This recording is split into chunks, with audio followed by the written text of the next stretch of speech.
love down-tempo, bossa, breakbeat, South America, acid jazz, classical Indian, Middle Eastern, beach life, or even international as they call it.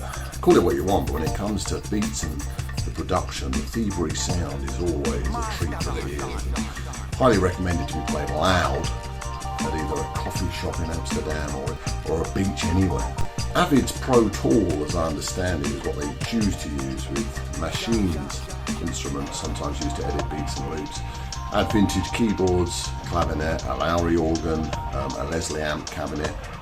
I don't know if this makes their sound, but all this combines is to make the perfect sound good on any speaker, except on earbuds. I must confess that back in the year 2000, seeing Thievery Corporation's DJ kits in the music store, I was put off by the cover. I mean, Rob and Eric posing in suits just didn't appeal to me. And I'm well aware it's wrong to judge an album or a book by its cover. I also missed the satire connection here with the name Corporation, but nevertheless, it just put me off. But the visuals they got right with the Cosmic Game in 2004, where this time the cover did grab me, and this album turned out to be an absolute corker. Alongside the track Lebanese Blonde, which was seemed to be playing everywhere up until that point. The first album they put out in '97 was very 90s, which was good for its time, but by 2004, for me, it sounded a little stuck in the 90s. But the standout tracks still to this day that shine are Shaolin Satellite and 2001 Split Odyssey. And it would be their DJ Kid's album and the Cosmic Game that really blew me away, as well as their remix album Versions, which is for me a contender of their best album, even though it's just remixes, all just exquisite. They work with many vocalists, and the three that are regular favourites of mine are Louie, Sista Pat and Notch, two of which they met locally in Washington DC at nearby cafes or bars. Who says you need connections to make connections?